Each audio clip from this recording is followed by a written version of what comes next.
अस्सलाम वालेकुम, मैं हूं अतहर काज़मी। फील्ड मार्शल सैयद आसिम मुनीर की और अमेरिका के प्रेसिडेंट सदर ट्रंप की गुज़िश्ता रोज़ मुलाकात हुई। अब कुछ तफसीलात भी सामने आ रही हैं, कुछ क्वेश्चंस भी हैं। पाकिस्तान क्या चाहता है अमेरिका से, सदर ट्रंप ने वहाँ पे क्या बातें की, क्या सदर ट्रंप भी पाकिस्तान से कुछ चाहते हैं, वो क्या उनकी ख्वाहिश है खित्ते के अंदर, इस हवाले से भी गुफ्तगू करेंगे। उसके साथ साथ इसराइल और ईरान का जो तनाज़ा है, लगता यह है कि उसको भी हल करने की कोशिश की जा रही है। कुछ यूरोपीय ममालिक भी उसमें एक्टिव हैं, इस हवाले से भी गुफ्तगू करेंगे। ईरान ने आज एक बड़ा हमला भी किया इसराइल के अंदर। ईरान किस हद तक नुकसान पहुंचा सकता है इसराइल को, आज के प्रोग्राम में इस हवाले से भी जायज़ा लेने की कोशिश करेंगे। और आगे चल के प्रोग्राम के अंदर पाकिस्तान में जो सियासी सूरत हाल है, मखसूस नशिस्तों का केस हो जाए, इमरान खान साहब की मुलाकातों का मामला हो जाए, उनके केसेस का मामला हो जाए, उसके ऊपर भी गुफ्तगू करेंगे आज के प्रोग्राम में आगे चल के। लेकिन सबसे पहले हम मामला डिस्कस करेंगे ईरान और इसराइल के, क्योंकि आज इसराइल की जानिब से सुप्रीम लीडर ईरान के जो हैं उनके हवाले से एक तरह से धमकी दी गई, उनकी ज़िंदगी के हवाले से कुछ बातें की गई कि उनको अब मज़ीद बर्दाश्त नहीं किया जाएगा, जिसके ऊपर रूस का रद्द-ए-अमल भी आया। दूसरी जानिब OIC का एक इम्पॉर्टेंट इजलास भी शनिचर के रोज़ इस्तांबुल में मुनक्किद हो रहा है। इस वक्त ईरान के अंदर क्या सूरत हाल है, क्योंकि ईरान की जानिब से आज इसराइल में कुछ टारगेट्स को हिट किया गया, तल अबीब में काफ़ी बड़े पैमाने पे वहाँ पे भी नुकसान हुआ है। तो सबसे पहले हम चलते हैं ईरान से हमें ज्वाइन कर रहे हैं सहाफ़ी जॉन हुसैन साहब। बहुत शुक्रिया, थैंक यू सो मच हमें ज्वाइन करने के लिए। ज़रा पहले तो ये बता दीजिएगा कि आप इस वक्त ईरान में कहाँ पे मौजूद हैं और क्या सूरत हाल है।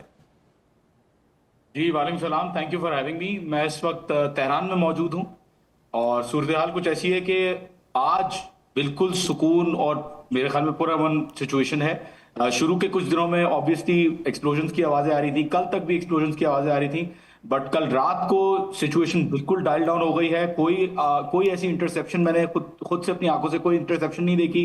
कोई यहाँ पे मिसाइल्स नहीं स्ट्राइक हुई तेहरान में at least. अराक power plant, however Iran का एक अराक पावर प्लांट है, वहां पे इजराइल ने जो है वो हमला किया है। उसके अलावा कोई यहाँ पे जो है वो सिचुएशन ऐसी नहीं है कि यहाँ पे कोई ड्रोन इंटरसेप्शंस हो रही हो, ठीक, या पैनिक हो। बट यहाँ पे ये देखा जा रहा है उल्टा कि 4 मिसाइल्स और लॉन्च हुई हैं दोपहर में हमारे सामने। जो यहाँ पे सूरत हाल आ रही है, मेरे सामने जो 4 मिसाइल्स और लॉन्च हुई हैं यहाँ पे इजराइल की तरफ।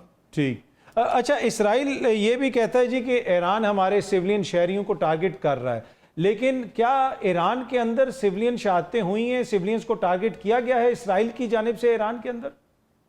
जी बिल्कुल, सिविलियंस को टारगेट किया गया है और शहीद हुए हैं काफी सारे सिविलियंस। 224 सिविलियंस की शहादत थी परसों तक, जो कि नंबर इंक्रीज कर दिया है। 36 लोग और रिपोर्ट किए जा रहे हैं कि शहीद हुए हैं इन अटैक्स में और 1300 से ज्यादा जो है वो जख्मी हुए हैं।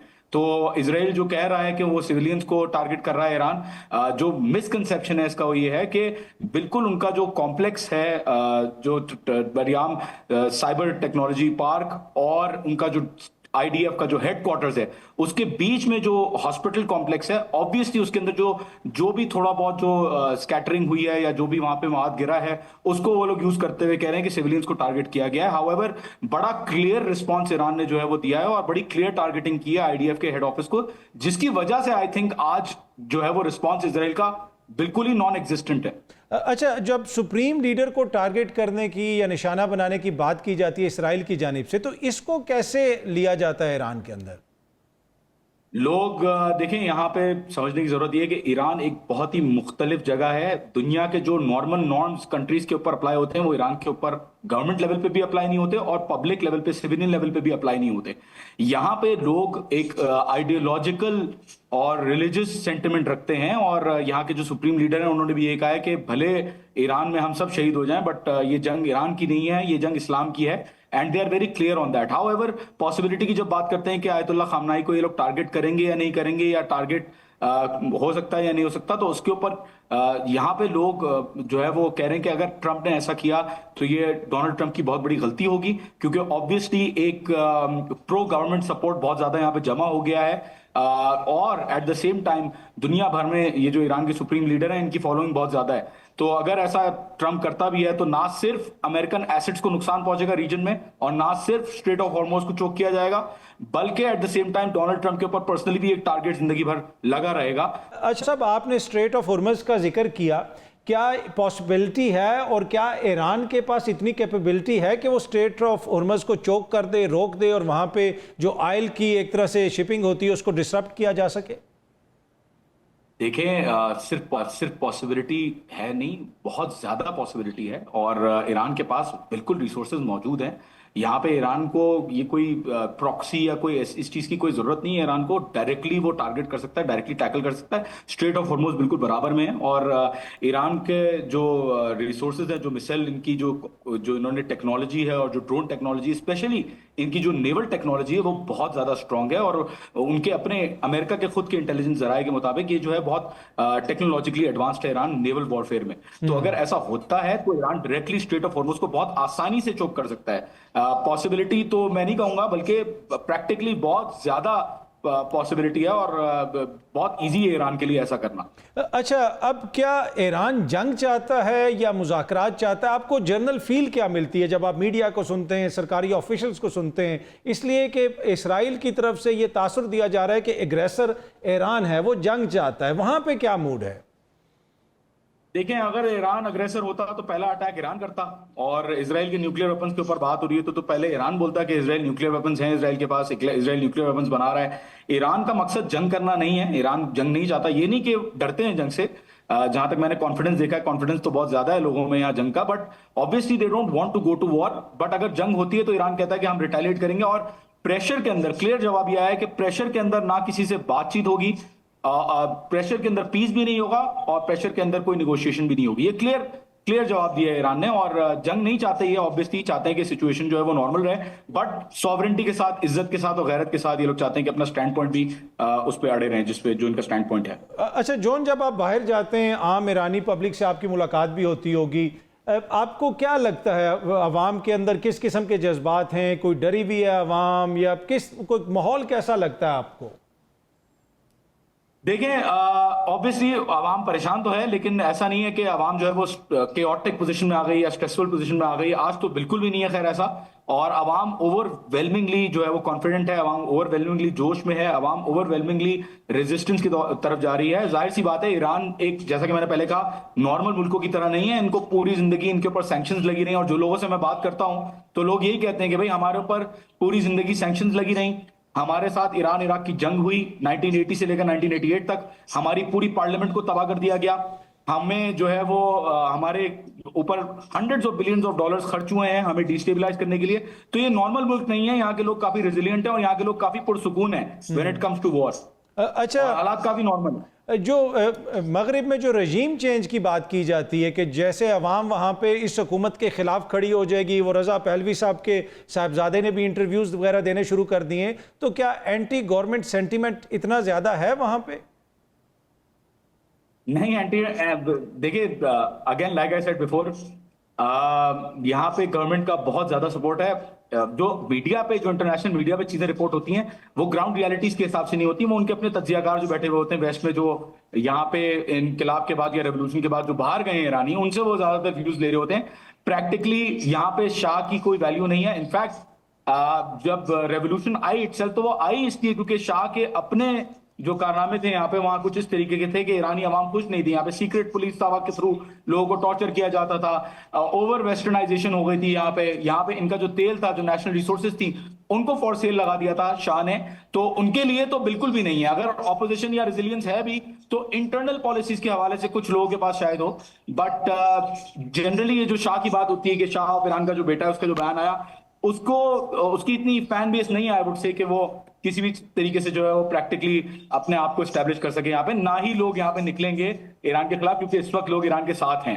ठीक। अच्छा, एक और जो चीज़ हमने देखी कि ईरानी पार्लियामेंट के अंदर पाकिस्तान का भी जिक्र आया। अब तक जो पाकिस्तान का किरदार है उसको कैसे देखा जा रहा है वहां पे? देखें, यहाँ पे पाकिस्तान के लिए बेहद पॉजिटिविटी, बेहद यहाँ पे ब्रदरली जो है वो एनवायरनमेंट है। पाकिस्तानियों को बहुत अच्छी तरीके से देखा जाता है और पाकिस्तान का ईरान को पूरा कॉन्फिडेंस है कि पाकिस्तान ईरान के साथ खड़ा हुआ है। मैं कल रात को जब जा रहा था यहाँ से रोड पे, इंटेलिजेंस तो जाहिर अपनी काम कर रही है, इनकी सिक्योरिटी चेकिंग हो रही है, तो मुझसे भी पूछा कि भाई आप कौन हैं, क्या कर रहे हैं यहाँ पे, आप वीडियोस बना रहे हैं। मैंने उनको जब बताया कि मैं पाकिस्तानी हूं, मैंने उनको अपना पासपोर्ट दिखाया, तो दे वर वेरी हैप्पी। उन्होंने फौरन से बोला, ओ पाकिस्तानी ब्रदर मन, मतलब ब्रदरली उन्होंने कहा कि आप जो है हमारे भाई हैं और उन्होंने मुझे बिल्कुल बहुत अच्छे से, बहुत इज्जत से जो है वो आगे जाने दिया, और बहुत अच्छी तरीके से पाकिस्तानियों को यहाँ पे व्यू किया जाता है। आई थिंक ये बहुत अच्छी बात है पाकिस्तान के लिए। अच्छा, आखिर में मुझे ये बताइएगा कि ये अगर जंग आगे चलती है तो क्या वहाँ पे ऐसा मूड है कि लंबी जंग लड़ने के लिए ईरान की हुकूमत,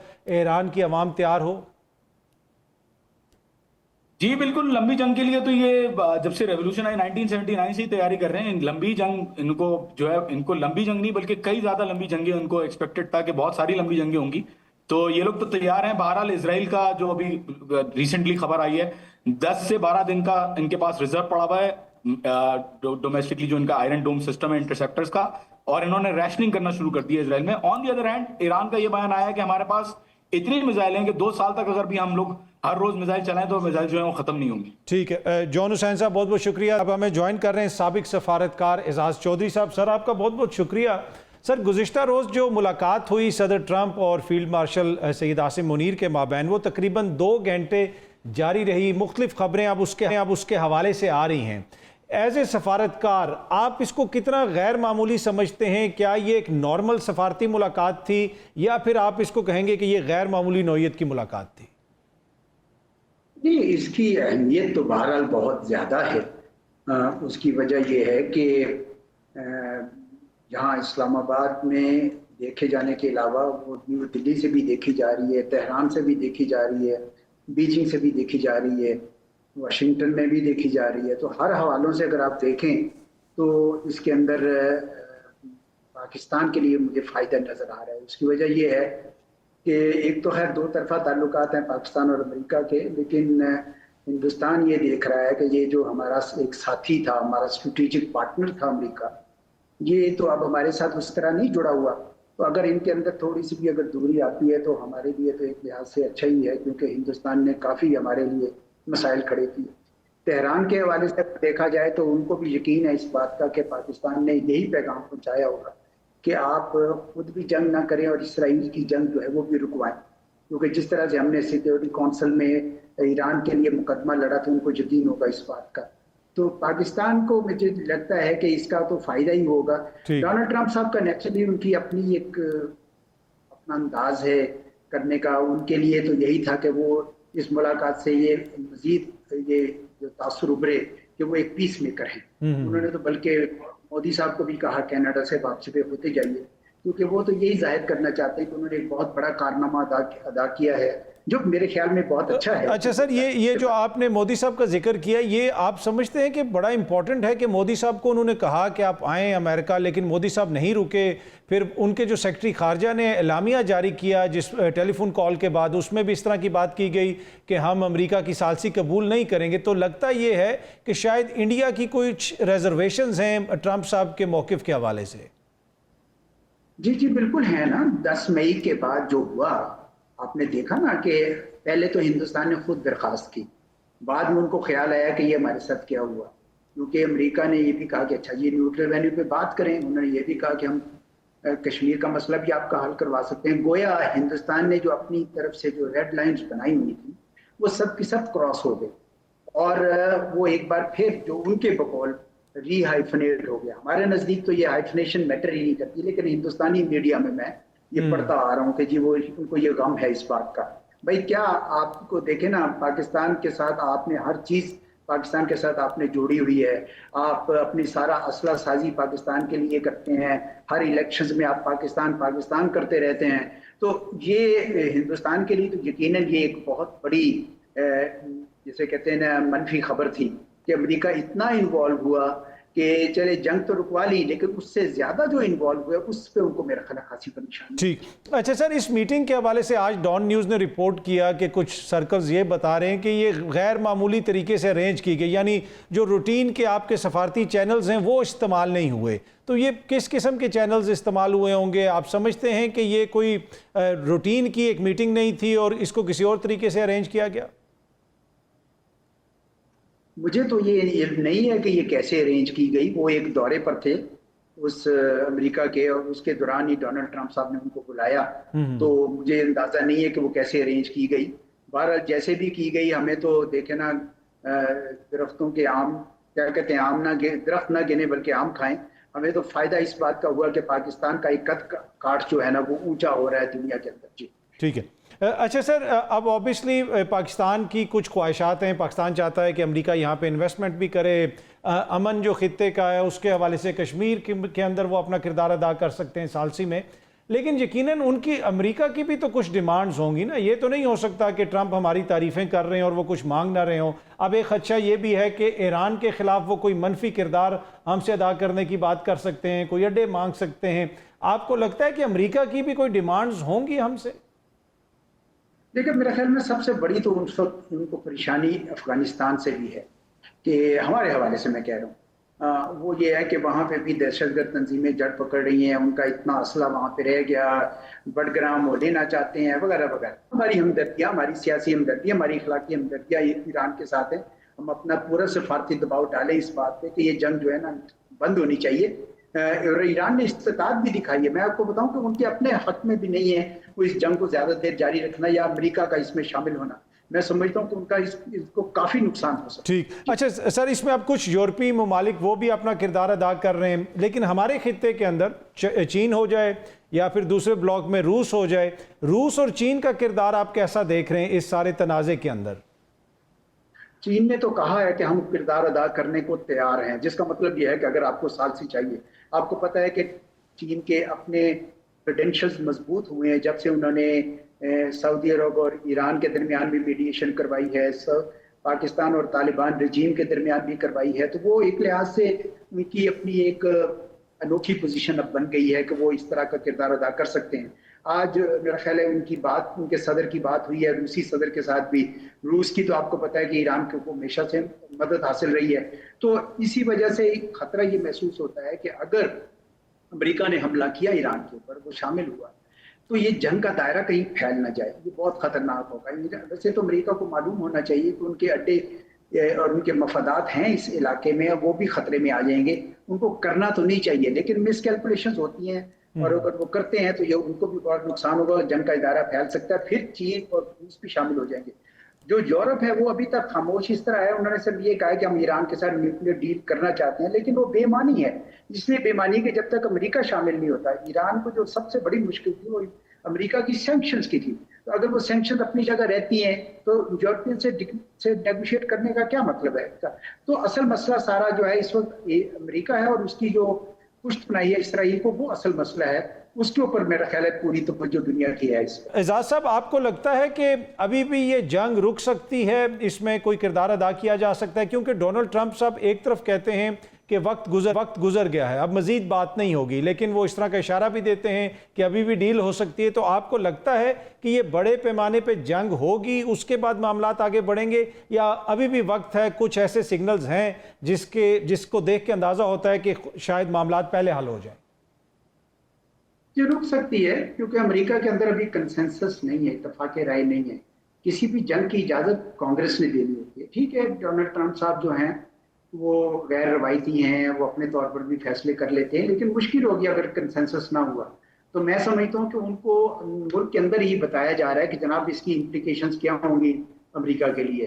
तो इसलिए जंग रुकने का चांस तो बिल्कुल है जी। मतलब इसराइल की जंग तो जारी रहेगी, मैं अमेरिका की नहीं देता हूँ। ठीक है। अच्छा, अब तक सर जो ईरान ने रिस्पॉन्ड किया है इसराइल के हवाले से, आपको लगता है कि इस दफ़ा जो आलमी एक परसेप्शन है या एक राय आमा है वो उतनी नेगेटिव नहीं है ईरान के हवाले से? क्योंकि एक इसराइल इससे पहले फ़लस्तीन में जो कुछ करता रहा, फिर आलमी अदालतें, वो जो अदालत है उसके अंदर जिस तरह के मामलात चल रहे हैं, तो अब इसराइल को उतनी बैकिंग हासिल नहीं है जितनी माजी में होती थी। क्या ये तासुर दुरुस्त है या अभी भी मगरिब इसराइल के पीछे खड़ा है? मगरिब तो खड़ा है जी उनके पीछे में, अमेरिका भी और बहुत सारे यूरोपीय ममालिक। तो इस वजह से मैं नहीं समझता कि उसमें फर्क आया। वो एक उसको तो सिविलाइजेशनल वॉर समझ रहे हैं ना, कि जैसे जूडो क्रिश्चियन सिविलाइजेशन एक इस्लामिक सिविलाइजेशन से लड़ाई कर रही है, वो तो कुछ और ही उसको रंग दे रहे हैं। तो चुनाचे मैं तो समझता हूँ कि इसराइल तो अपने आप को यही कह रहा है कि जी हम पे एग्रेशन हुए, तुम पे कैसे एग्रेशन हुई है? आपने एग्रेशन की। मतलब वेस्ट में तो इवन ये तक इंप्रेशन है कि जैसे इसराइल के खिलाफ ईरान ने एग्रेशन की। तो इसलिए वहां पे मैं नहीं समझता कि वहां पे अभी मगरिब में कोई हमदर्दी ईरान के लिए है। उनकी हमदर्दियां बहरहाल इसराइल के साथ। बहुत बहुत शुक्रिया एजाज चौधरी साहब। पाकिस्तान तहरीक इंसाफ के वकील बैरिस्टर अबूजर सलमान नियाजी साहब ने हमें ज्वाइन किया है। बहुत बहुत शुक्रिया नियाजी साहब। सबसे पहले तो ये बताएं कि आज भी कुछ लोग मिलने गए थे, आपकी जमात के खान साहब से मुलाकात नहीं हो सकी। क्या लीगल टीम को, जो आप लोगों ने बहुत सारे केसेस किए हुए हैं, आप लोगों को एक्सेस मिल रहा है खान साहब से जितनी आपकी ख्वाहिश है? देखें, ख्वाहिश तो नहीं, जो ज़रूरत है वो भी पूरी नहीं हो रही। वो हुकूमत कहती है आपकी ख्वाहिशात ज़्यादा हैं, ज़रूरत पूरी नहीं रही। मैं अपनी एग्जांपल दे देता हूँ। मैं तकरीबन पिछले 8 से 9 दफ़ा अडयाला के बाहर 3-3, 4-4 घंटे इंतज़ार करके, उसमें बेशुमार दफ़ा मेरे साथ सलमान राजा साहब भी थे, इवन नईम हैदर पंजोता साहब भी थे, लेकिन हमारी शक्ल शायद नहीं पसंद सुपरिटेंडेंट साहब को, हमें तो साफ मना किया गया है। और जिन लोगों को खान साहब मिलना चाहते हैं उन पे खासकर क्रॉस लगा दिया गया है, और बाकी उनकी अपनी मर्जी है जी। ना आइन है, ना कानून है, ना हाई कोर्ट की जजमेंट मानते हैं, ना ट्रायल कोर्ट का ऑर्डर मानते हैं। पिछली दफ़ा मुझे बताता हूँ, मैं गया, हमने जज साहब को पैगाम भेजा कि हम बाहर खड़े हैं, हम अंदर नहीं आने दे रहे, जो एडिशनल सेशन जज है जो ट्रायल कर रहे हैं। तो उन्होंने अपने रीडर को भेजा बाहर कि जाओ वकला को लेके आओ। रीडर बाहर आया, उसने हमारे नाम नोट किए, उसने कहा मैं अंदर जज साहब को जाके बताता हूँ कि जी ये बाहर खड़े हैं, उनको नहीं आने दिया जा रहा। वो फिर अंदर गया, दोबारा वापस नहीं आया। फिर जज साहब की गाड़ी गुजरी तो हमने उनको बताया जी हम खड़े हैं यहाँ पे, तो लेकिन आप कह रहे हैं कि उस तरह मुलाकातें नहीं हो सकती? नहीं है जी, मर्जी है टोटल। जिस तरह वो फ्रेंच रेवोल्यूशन तब आ रहा था ना, वो किंग लुई होता था, उसने कहा था कि जी I am the state, I am the law. अच्छा, पर देखें ऑब्वियसली बहुत सारे मामलात आपके अदालतों में और अदालतों से ही फैसले होंगे। आज मैं देख रहा था सलमान अकरम राजा साहब मखसूस नशिस्तों वाले केस के अंदर दलाइल देते रहे, और वहाँ पे क्या इससे आप होपफुल हैं अभी तक की जो प्रोसीडिंग्स हैं? इसलिए कि कहा यह जा रहा है कि फैसल सदीकी साहब ने भी बड़े ज़बरदस्त आर्गूमेंट्स दिए, राजा साहब भी दे रहे हैं। आपको लगता है कि तहरीक इंसाफ को ये सीटें मिल जाएंगी? अच्छा, ये बड़े मज़े की बात है, जब अभी हमारा ये केस शुरू होने थे दोनों, ख़ासकर एक तो ये जो जजेस की ट्रांसफ़र वाला केस और साथ ये जो रिज़र्व सीट्स वाला केस है, तो हमारी पार्टी के अंदर इस पर डिबेट हुई कोर कमेटी के अंदर कि इस केस को हमें परसू करना भी चाहिए कि नहीं चाहिए। तो हमारी डिबेट हुई कि काफ़ी वकला ने कहा नहीं, हमें नहीं जाना चाहिए, इन्होंने यही करना है, हमारे खिलाफ फैसला करना है। मेरे से उन्होंने पूछा कि क्या करना है, तो मैंने कहा देखें आप इसमें जाएं, खान साहब कहते हैं मैदान कभी खाली नहीं छोड़ना, आपने लड़ना है जो मर्जी हो। कुछ जो जंगें होती हैं वो तारीख के लिए लड़ते हैं आप, तारीख में जीतते हैं आप। अब ये भी एक वैसी जंग है, फैसला मुझे नहीं पता क्या आना है, लेकिन मैंने एक दरख्वास्त की थी कि इसमें आप ज़रूर एप्लीकेशन दें कि इसकी लाइव प्रोसीडिंग्स करें। तो वो मेरी बात मानी पार्टी ने और फिर दरख्वास्त दी और वो लाइव प्रोसीडिंग स्टार्ट हुई, ताकि इस मुल्क की आवाम, इस मुल्क, दुनिया, पूरा इंटरनेशनल वर्ल्ड देखे कि किस तरह एक पार्टी जो है, जो उसका कानूनी हक था, आईनी हक था आर्टिकल 51 के तहत रिजर्व सीट्स का, उनसे पहले छीना गया इलेक्शन कमीशन की तरफ से, सुप्रीम कोर्ट ने वापस किया, 8 मेंबर बेंच जजमेंट आई, 11 ने माना हमारी पार्टी को। फिर उसके बाद वो रिजर्व सीट्स का केस चला और उस पर क्या हमारे साथ इंसाफ हुआ कि नहीं हुआ, दुनिया देखे, मुल्क की आवाम देखे और तारीख उसको न्यूट्रल अल्फाज में लिखे और बताए। नहीं, पर आपको अब तक की प्रोसीडिंग से क्या लगता है कि आप एक मजबूत केस पेश कर सकें? आपकी लीगल टीम वहाँ पे? देखें, लीगली पूछें, कॉन्स्टिट्यूशनली पूछें तो बहुत हमारा स्ट्रॉन्ग केस है, लेकिन प्रॉब्लम क्या है, मैं प्रोसीडिंग्स जिस तरह चली हैं तो मुझे थोड़े से शक व शुबहात होते हैं उस पर। वो कैसे हैं? देखिए, रिव्यू क्या होता है, मैं कहता हूँ तर साहब इस चीज़ को रिव्यू कर लें। क्या मतलब जी? नज़रसानी कर लें। दैट मीन्स आपका ओरिजिनल फैसला आप नहीं करनी है ना, आपके फैसले की नज़रसानी राना मुबशर साहब ने तो नहीं करनी ना, आपने करनी है। वो कर भी सकते हैं, लेकिन इस्तेकाक है। हाँ, इस्तेकाक है, ठीक है। नहीं, ऐसे प्रिंसिपल बात कर रहे हैं। रिव्यू हमेशा वो करता है जिसका ओरिजिनल फैसला होता है, अपील जाती है आपसे ऊपर वाले बंदे के पास। अब यहाँ पे रिव्यू पहली दफा हो रहा है दुनिया की तारीख में, पूरे इंटरनेशनल जूरिस्प्रूडेंस, पाकिस्तान की जूरिस्प्रूडेंस उल्टी फुल्टी हो गई है कि रिव्यू वो बेंच सुन रहे हैं, वो जजेस सुन रहे हैं जो ओरिजिनल बेंच का जजेस का पार्ट ही नहीं थे, उस बेंच का पार्ट नहीं थे। सो वो जजेस नजरसानी कर रहे हैं जिन्होंने तो फैसला ही नहीं दिया, तो नजरसानी किस चीज की करेंगे? और फिर केस सुन के मुझे ये लग रहा है रिव्यू का स्कोप बड़ा लिमिटेड होता है, जो आप फाइल करते हैं रिव्यू, उसका स्कोप बड़ा लिमिटेड होता है। आपको बहुत बड़ी गलती, फाश गलती हम कहते हैं, error apparent on the record दिखाना है कोर्ट को जो ओरिजिनल जजमेंट में, ताकि आप रिव्यू करें। लेकिन इस जजमेंट को एपेलेंट कौन था? गवर्नमेंट थी। गवर्नमेंट से तो पूछा ही नहीं आप बताएं क्या गलती है। पूछा इस वक्त जा रहा है फैसल सिद्दीकी साहब से और सलमान अकरम राजा साहब के, आप बताएं कि जजमेंट कैसे ठीक है। मतलब रिव्यू का कॉन्सेप्ट ही खत्म हो गया। तो प्रोसीडिंग्स जो चल रही हैं उस पे तो मुझे देखें, पहले भी हम इतने होपफुल नहीं थे। लेट्स होप अल्लाह करे चले कुछ बेहतर हो। मामला सब जुडिस है, मौजूदा लेकिन अदालत आईन और 26वीं कानून। आईनी तरमीम के बाद देखें हमारी उम्मीदें जो हैं वो इस अदालतों से इतनी खास नहीं रही, इस वजह से हम बात करते हैं। नहीं जो, देखिए ना सियासी मसला जंग तो की। वो जो जजेस की ट्रांसफ़र वाला मामला है इस्लामाबाद हाई कोर्ट के चीफ जस्टिस वाला, वो भी आज आईनी बेंच का फैसला आया और मोहतरम सदर साहब को वापस मामला भेज दिया गया है। कुछ जज साहिबान ने इख्तलाफ भी किया। तो अगेन अब ये जो जजेस की सीनियरिटी का प्रिंसिपल है या मामला है, ये सदर मुमलिकत आसिफ अली जरदारी साहब तय करेंगे। हाँ बिल्कुल, उनकी बड़ी माशाल्लाह वो बड़े कानून गो हैं। उन्होंने हार्वर्ड से तालीम हासिल की कानून की, बड़ा सीखे। इन जजेस से ज़्यादा उनको कानून आता है कि वो बताएंगे, अदालतों में वो पेश होते बताएंगे हैं। कि सीनियरिटी किस जज की ज़्यादा बनती है। मतलब रिमांड की है ना, यही किया ना वापस रिमांड अब के सुने, इसमें भी आइन का आर्टिकल 200 बड़ा क्लियर है, ट्रांसफर ऑफ वन जज from one high court to another high court को कवर करता है। उसमें जो प्रोवाइजो है 2, उसमें लिखा हुआ है कि जो भी जज ट्रांसफर होगा उसकी ट्रांसफर जो होगी वो परमानेंट नेचर की नहीं होगी। दैट मीन्स क्या, ये टेम्पररी ट्रांसफर होगी। सो एक शख्स जो कुछ अरसे के लिए ट्रांसफर हो सकता है एक हाई कोर्ट से दूसरी हाई कोर्ट, वो उस वक्त के एग्जिस्टिंग जजेस से सीनियर कैसे हो सकता है? ये इतनी बड़ी गलती है इस जजमेंट के अंदर, जो मेजॉरिटी ओपिनियन है 3 जजेस का, फाश गलती है। अगर कोई रिव्यू का केस बनता है तो ये केस बनता है। वैसे इस इसको पे ठीक करने रिव्यू की हो जरूरत सकता है इस पे? जी होगा, बिल्कुल। ओरिजिनल जजमेंट का हमेशा रिव्यू होता है, इसका होगा रिव्यू। इसको ठीक करने की जरूरत है। फिर देखें, फॉर एग्जाम्पल, मैं इस्लामाबाद हाई कोर्ट का जज हूँ, 10 साल से हूँ। आप लाहौर हाई कोर्ट के जज हैं, आपको भी 2 साल हुए जज बने हुए। आपकी वहाँ से यहाँ ट्रांसफ़र होती है, आपकी उम्र 47 साल है, मेरी उम्र 57 ईयर्स है। आप यहाँ आके आप फिर सीनियर हो गए मेरे से, अगर सदर मोहतरम चाहें। इंडिपेंडेंस ऑफ जुडिशरी कहाँ गई?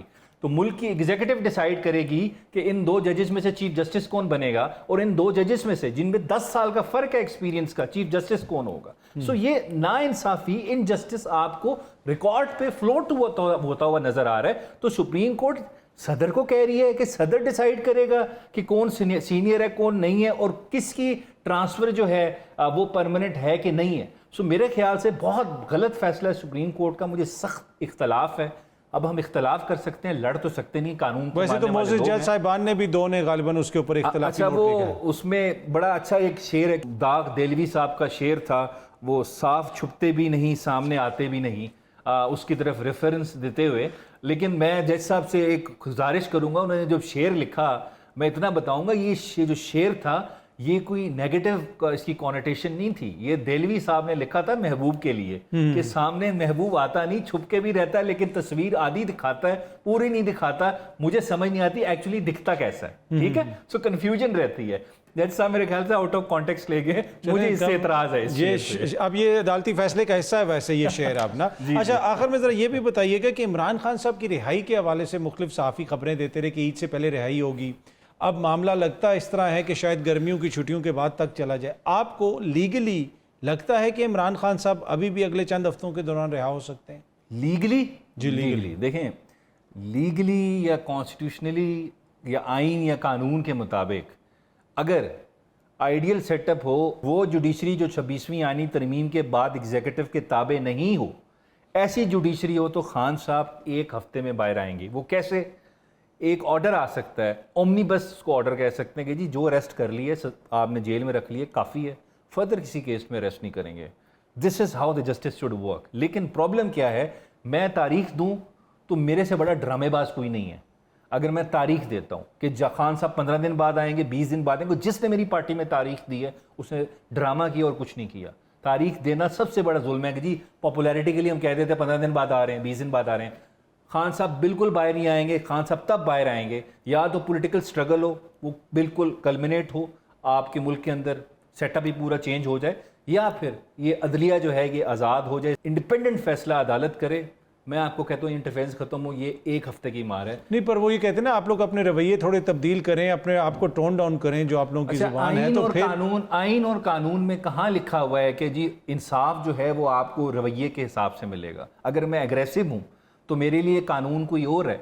अगर मैं पैसिफिस्ट हूँ, मैं खुश कर रहा हूँ, जिस तरह हमारे वज़ीर आज़म साहब जिसके एक्सपर्ट हैं, उनको ऑस्कर अवार्ड भी मिलना चाहिए इस मामले में, अगर मैं वैसा हूँ तो मुझे इंसाफ मिलेगा। अगर कानून इस पर कुछ डिस्टिंक्शन ड्रॉ करता है, कहीं लिखा हुआ है किसी कानून की किताब में, तो मुझे बता दें। इसका मतलब है कानून तो नहीं हुआ, कानून तो होता है रूल ऑफ लॉ। मेरे आपके लिए कानून बराबर, रूल ऑफ लॉ ये होता है। अगर आप ये कह रहे हैं जी मैं अग्रेसिव ना रहूं तो आपको इंसाफ मिलेगा, इसका मतलब है फिर इंसाफ नहीं मिल रहा, वो ख्वाहिशात के मुताबिक फैसला हो रहा है, किसी की विम्स पे फैसला हो रहा है, कानून और प्रिंसिपल्स पे फैसला नहीं हो रहा है। बैरिस्टर अबूज़र सलमान नियाज़ी साहब, बहुत बहुत शुक्रिया, थैंक यू सो मच हमें ज्वाइन करने के लिए। जहाँ पे ये सारी सियासत मुल्क में चल रही है, वहीं पे पार्लियामेंट के अंदर इस वक्त भी बजट के हवाले से काफ़ी डिस्कशन हो रही है। पीपल्स पार्टी मसलसल बजट के हवाले से तहफ़्फ़ुज़ात का इजहार करती रही है। आज आसफा भुट्टो जरदारी साहिबा ने कौमी असम्बली में क्या फरमाया, ज़रा सुनिएगा। Today I speak as a voice for those whose voices are often left out of spreadsheets, graphs and budget documents. Last year I said that Pakistan deserves better. Today I say it again with more urgency. I urge this House, let it not be another document that pleases the IMF while ignoring the soul of our people.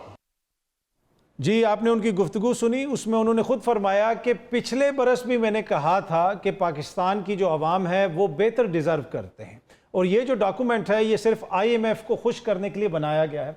पर मसला ये है कि पिछले बरस भी Pakistan peoples party ने budget को पास करवाया था, इस बरस भी पाकिस्तान पीपल्स पार्टी की मर्जी से ही ये बजट पास होगा। ये बजट किसी सूरत में पास नहीं हो सकता अगर पाकिस्तान पीपल्स पार्टी इसको वोट नहीं देती। अगर आप पंजाब में देखते हैं तो पाकिस्तान पीपल्स पार्टी मसलसल तनकीद कर रही है, वहाँ पे भी अपने इत्तेहादियों के ऊपर। उस दिन हसन मुर्तज़ा साहब कह रहे थे कि अपने नाम के ऊपर अस्पताल बनाए जा रहे हैं, जो कूड़ेदान हैं उनके ऊपर भी तस्वीर लगाई जा रही हैं। ये किस कायदे कानून के तहत किया जा रहा है? ये अवामी पैसा इन प्रोजेक्ट्स के ऊपर खर्च किया जा रहा है, लेकिन नाम आपने लगाए जा रहे हैं। अब मसला ये है कि ये सारा सिस्टम चल सिर्फ इसलिए रहा है कि पाकिस्तान पीपल्स पार्टी ने इसको सहारा दिया हुआ है। अगर पाकिस्तान के लोग बेटर डिजर्व करते हैं तो फिर आप इस बजट को रिजेक्ट कर दें। इसी तरीके से आप देख लें, जितने भी फैसले हुए, बजट से पहले जो फैसले हुए, बजट के लिए जो फैसले हो रहे हैं और बजट के बाद जो फैसले होंगे, उसमें पाकिस्तान पीपल्स पार्टी का उतना ही किरदार होगा जितना मुस्लिम लीग नवाज का है।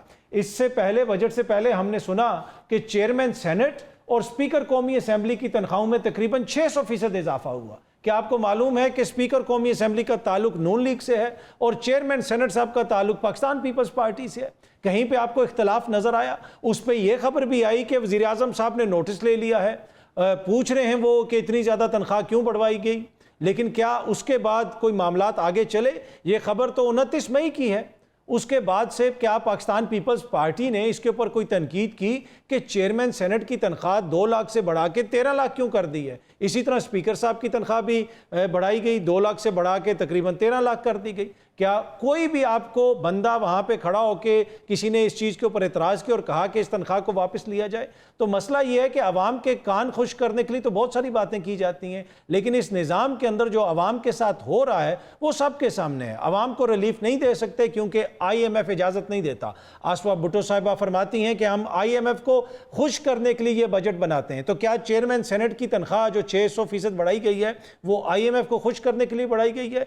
क्या जो MNS की तनख्वाह बढ़ाई गई है वो IMF को खुश करने के लिए बढ़ाई गई है? क्या जो दीगर मराद दी गई हैं, वुज़रा हो जाएं, दीगर लोग हो जाएं, वो IMF को खुश करने के लिए दी गई है? क्या IMF सिर्फ तब नाराज होता है जब आवाम को रिलीफ दी जाती है? तो ये एक बड़ा इंपॉर्टेंट इशू है कि एक तरफ आप अच्छी अच्छी बातें भी करें और दूसरी तरफ प्रैक्टिकली आप वो स्टेप्स उठाएं जिसकी वजह से पाकिस्तान की आवाम की मुश्किलात में रोज बरोज इजाफा होता जा रहा है। इस बजट के नतीजे में क्या आपकी जिंदगियां आसान हुई हैं या मुश्किल हुई हैं, ये मुझे आपको बताने की जरूरत नहीं है। आने वाले दिन ये फैसला करेंगे और आप में बहुत सारे लोगों को पहले ही इसके असरात जो हैं वो एक तरह से फील होना शुरू हो गए होंगे। आपका बहुत बहुत शुक्रिया प्रोग्राम देखने का। अगले हफ्ते आपसे दोबारा मुलाकात होगी। Thank you very much.